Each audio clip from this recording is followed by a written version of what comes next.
네, 많은 분들이 궁금해하시는 주제일 것 같은데요. 우리가 처음 교회를 가면 제일 먼저 필요한 게 뭔가요? 바로 성경이죠. 교회 다니다 보면 성경은 완벽하고 성경 외에는 하나님의 말씀과 사역이 없다는 말 많이 들어보셨을 거예요.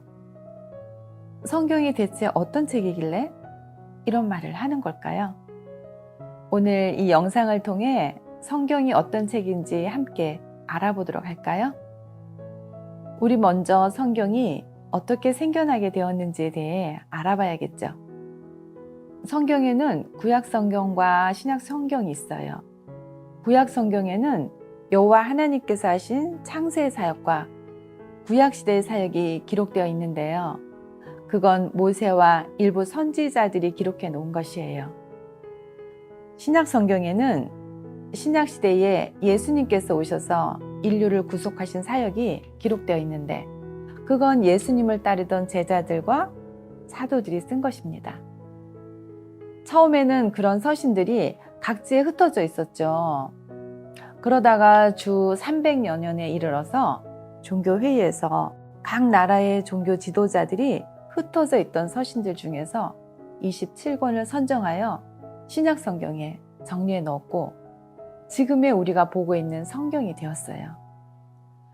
이렇게 성경이 쓰여지고 만들어진 과정을 보면 구약 성경이든 신약 성경이든 모두 하나님께서 사역을 끝내신 이후에 사람이 편집한 것임을 알 수 있습니다.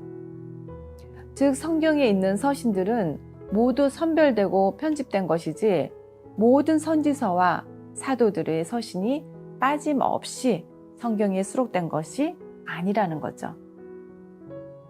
성경을 편집하는 과정에서 성령의 깨우침과 인도가 있었던 것은 분명한 사실이지만 수록되지 않거나 누락된 것들도 적지 않죠. 이건 공인된 사실이에요. 선지자 에스라의 예언은 구약 성경에 수록되지 않았고 신약의 다른 사도들의 서신 중에서도 신약 성경에 수록되지 않은 것들이 있어요. 예수님께서 3년 반 동안에 얼마나 많은 말씀을 하셨고 얼마나 많은 가르침을 주셨는지 모르는데 신약 성경에는 단지 예수님께서 말씀하셨던 일부 말씀들만 기록되었을 뿐 그 외에 많은 말씀들은 성경에 기록되지 못했던 것입니다.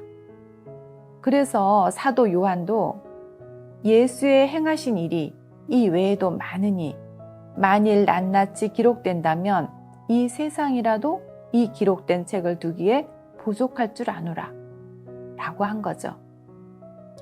이를 통해 성경에 기록된 건 하나님 하신 일의 일부분이지 전부가 아니라는 것을 알 수 있습니다. 구약 성경이든 신약 성경이든 사람이 편집한 것이기에 그 시대에 하나님께서 하신 말씀과 하신 일들이 현재의 성경 안에 전부 적혀 있을 수 없는 거죠.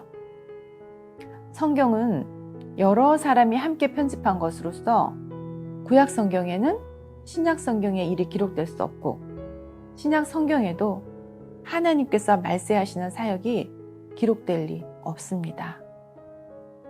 왜냐하면 사람은 구체적인 하나님의 사역을 예견하여 미리 기록할 수 없기 때문이죠. 사람이 어떻게 하나님의 다음 단계의 사역과 말씀을 앞당겨서 성경에 기록해 놓을 수 있었겠습니까? 그건 불가능한 일이죠. 구약 성경을 편집한 사람들은 예수님께서 역사하시는 시대까지 살지 못했을 뿐더러 예수님의 사역을 체험한 적도 없었어요. 그런데 그들이 어떻게 예수님의 말씀과 사역, 그리고 사도들의 서신까지도 구약 성경에 미리 편집해 넣을 수 있었겠습니까? 그렇기 때문에 신약 성경을 편집한 사람들도 2000년 이후 말세의 하나님의 말씀과 사역을 앞당겨 신약 성경에 편집해 넣을 수 없습니다. 그런데 많은 분들이 이렇게 성경이 생겨나고 만들어진 과정을 잘 알지 못하다 보니까 하나님의 말씀과 하나님의 사역이 모두 성경 안에만 있다고 오해하고 있어요. 마치 하나님께서 그 시대엔 말씀을 그만큼밖에 안 하시고 사역을 그만큼밖에 안 하신 것처럼 말이죠. 이렇게 말하는 건 역사적 사실과 맞지 않습니다. 그러면 교회에서 많이 들었던 하나님의 말씀과 사역은 모두 성경에 기록되어 있습니다. 성경은 완벽합니다. 성경 외에는 하나님의 말씀과 하나님의 사역이 없습니다. 라는 성경에 대한 얘기에 대해 다시 생각해 볼까요? 우리가 앞서 살펴본 것을 떠올려 보면 이제 이런 관점은 역사적 사실과 다르다는 것을 알 수 있죠. 성경을 올바로 대해야만 하나님을 알아가는 길도 틀리지 않을 것입니다. 따라서 성경을 올바른 관점으로 대하는 것, 크리스천이라면 분명히 갖추고 있어야 할 진리입니다.